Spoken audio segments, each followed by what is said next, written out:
Welcome, ladies and gentlemen, to the Vinnie Eastwood Show, broadcasting live from an island-chained paradise somewhere in the South Pacific that has such high radiation levels that everybody has a part-time job as an energy saver light bulb, which is good for the environment. And my very special guest is Rick Simpson, one man who knows all about radiation and how to cure the cancer that it causes. Welcome to the show, bro. Great to be back with you, Vinny. And brother, you certainly rock. There's no question about that. I do. I rock so hard, I'm frickin' granite. Yes, you are. Yeah. Okay, so cancer rates on the rise. We've got in New Zealand I'm not sure if it's between 1 and 2 people getting cancer or 1 and 3.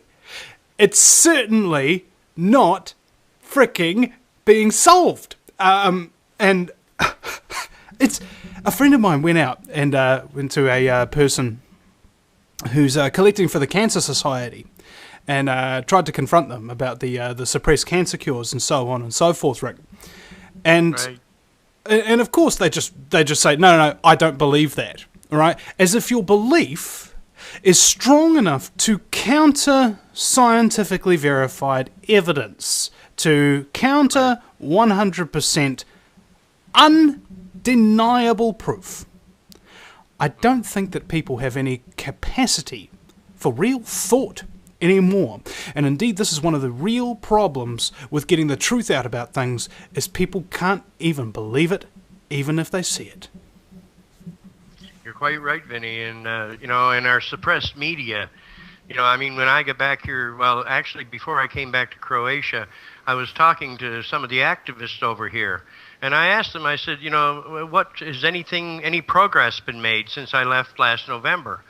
And they said, oh, yes. They said, over here now, all the magazines are writing about it, the papers, and there's TV shows. So they said, if you come back, that there'd be a lot of people interested in interviewing you. So, Canada, they near television. That's the last thing in the world they would want, the great country of Canada. But when I came back to Croatia, it was no time. I did interviews with the biggest TV network here. And I've done interviews with the biggest newspapers here now, and I've got so many interviews coming up that it's just unbelievable. All the music magazines, they're all writing about this. And I was so happy that, when I came back, last year, there was hardly anyone here producing oil. But when I came back to Zagreb, people walked up to me in restaurants and on the street, and they say, well, are you Rick Simpson? And I say, well, of course. And well, I'm an oil maker. Would you sample my oil? And of course, I'm happy to do that. So, I went out and I sampled oil from 4 different suppliers. And I'm very happy to say they was all excellent oil. So it's nice to know that some people are doing it right. So it's what's happening right now in all of these countries here in Europe. They're just legalizing one after another. And there's no holding this back now, Vinny. The medicine is right on the horizon, and in no time, I think we're going to have it. You know what? I stand corrected. Have you noticed, people lose hope after having a few bad experiences, and then they forget about all the good stuff that's going on. That's quite true. Yeah. But, I've seen nothing but good stuff since I came back, to this beautiful country, and...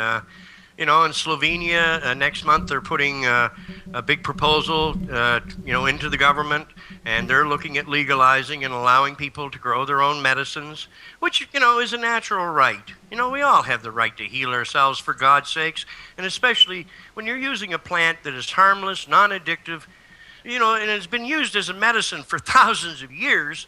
Who has the right to tell us we can't use this? Well, so I think it's, get the people to stand up for themselves, tell their governments that don't ask the government, demand your right to use this medicine and demand that they leave you alone. Well, as somebody famously quoted, there's 2 types of people in the world, those who want to be left alone and those who won't leave you alone. You're quite right, brother. I mean, it's extraordinary as well. I mean, wouldn't you agree that despite the fact that there is this giant cancer industry with all of this funding, all of this propaganda mechanisms, plus there's this giant section of the population who are incapable of any kind of thought, let alone believing things, that portion still exists, yet we're having success on every front nonetheless. It just shows what a paper tiger they are. That's exactly right, and it shows like, the shows like you do. I mean, this is what's waking the people up, these internet shows. And, like you and David Icke, Max Egan, these people are really shaking the world up. And they all support the use of this medicine. And, the internet has been the key to this. The mainstream media would have never, ever allowed this. But now we've basically surrounded them with the truth. And they really have nowhere to turn. And especially when I see countries like Croatia, where they actually put me on national television on quite a few different occasions now, so many people in this country are aware of the truth. And the pressure is coming more and more on the government. So I don't think they have any choice. They have to start doing what's right for their people. And healing them is definitely what's right. Yeah, well, they either have that choice to abandon what they're doing now, which is denying doing what's right, essentially, or they can heat it up a little and do something even more wrong. Like, for example, have people whacked, or have companies bought out. Because this happened in Australia, for example, like a little off topic, but climate change in Australia became a big thing. But when Julia Gillard got elected, promising that she would never ever put in a carbon tax, and the very first act in Parliament that she passed was a carbon tax after she signed a deal with the Greens in order to get power. The very first thing, and what was funny, it was not just that, but these big magnates started buying up all of the media throughout Australia and propagating the carbon propaganda. So that's what happens when you have a big lie, and then you want to cover the lie up by buying out all of the people that might actually be able to tell you the truth. And I certainly hope somebody tries and buys me soon enough. I'm sick of living on the bones of my ass. I don't think you're for sale, Vinny. You're like me. You're too stupid to be bought off. Yeah. Too reckless. It's just like, well, this is the truth. This is what's right. Let's do it anyway. In fact, somebody asked me today, bro.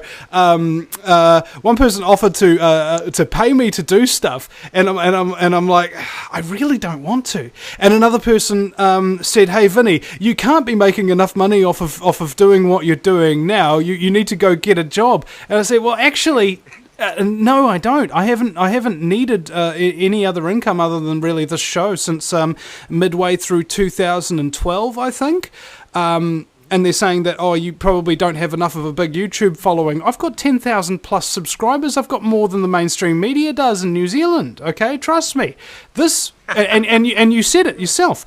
This radio show and radio shows like mine and people like me are the very reason why the world is now actually changing and seeing these great things happen. It is when an individual decides that I am not going to get a slave job, I am not going to toe the line, I am going to do what is right, even if I have to suffer for it, even if I have to